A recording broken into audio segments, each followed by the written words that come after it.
Hello guys, আজকে চলে আসলাম নতুন আর একটা ভিডিও নিয়ে। আমি আজকে যাব প্রতিদিনের মতো সকালে ঘুম থেকে উঠে চা খাইতে বাজারে। তো একটু রেডি হচ্ছিলাম, মানে অনেক দেরি করে উঠছি, তো যার কারণে সকাল সকাল উঠাতে ফ্রেশ ফ্রেশ মনে হচ্ছিল না। তো তারপর আমার ক্যামেরাটা কষ্ট করে একটা বাইরে চেয়ারের উপর রাখলাম। দেন আমি এখন গাড়িটা নামাবো। তো আমার দরজাটা অনেক চিপা, যার কারণে গাড়িটা নামাইতে অনেক অসুবিধা হয়, অনেক সতর্কতার সাথে নামাইতে হয়, কারণ একটু কিছু হইলেই পড়ে যাব। তো কষ্ট করে নামাচ্ছিলাম। আমার বিড়ালটা বসে আছে পাশে। এই বিড়ালটা একমাত্র বাড়ির মধ্যে আমি খাবার দেই ওরে, আর কেউ ওরে খাইতে দেয় না, কারণ ও অনেক খারাপ আছে, ওর কিছু সমস্যা আছে, যার কারণে কেউই ওরে পছন্দ করে না আমি বাদে।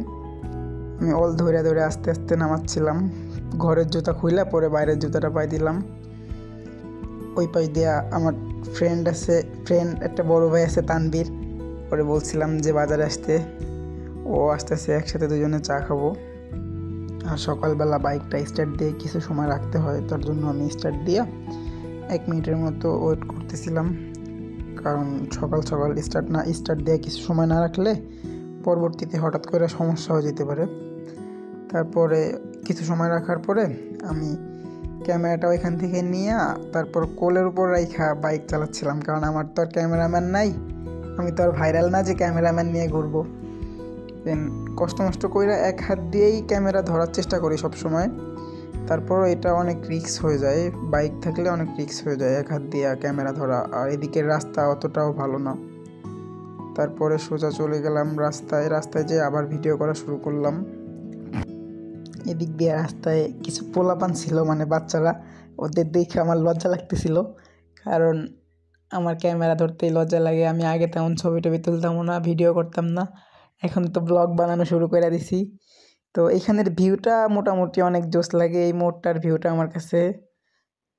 তো এখান থেকে একটা টান দিলাম, পরে দেখি না টানাটানি করা যাবে না, কারণ এক হাত দিয়ে ক্যামেরা ধরে রাখছি আর এক হাত দিয়ে টানতেছি, এটা আবার রাস্তা অনেক ভাঙ্গা আছে জায়গায় জায়গায়। তারপরে টানাটানি বাদ দিয়া সুন্দর করে আস্তে আস্তে যাচ্ছিলাম।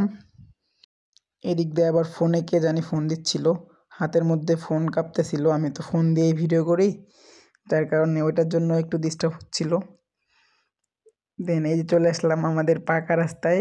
এখন আর বাজারে যাইতে সময় লাগবে 1 মিনিট। আর বাজারে তো আমার যাইতেই হবে, কারণ সকালবেলায় 1 কাপ চা না খাইলে আমার ভালো লাগে না। এমনিতেই উঠছি অনেক দেরি কইরা, সূর্য আলো তো লাগাইতেই পারি না শরীরে, এখন চাটা খাইলে একটু মনে হয় যে ফ্রেশ হইছি, আর চা খাওয়ার আগ পর্যন্ত মনে হয় যে এখনও ঘুমের মধ্যেই আছি। তারপর উঠে আবার মাটির রাস্তার মতো সুন্দর একটা টান দিলাম এক হাতে ক্যামেরা নিয়ে। খুবই ভয় লাগতেছিল, কারণ গলাটা কাঁপতেছিল বাইকের। দেন চলে আসলাম বাজারে, ঐতিহ্যবাহী আব্দুল ভাইয়ের চায়ের দোকানে। আব্দুল ভাইয়ের চাটা অনেক সুন্দর হয়, রং চাটাই খাই, মোটামুটি অনেক ভালোই লাগে।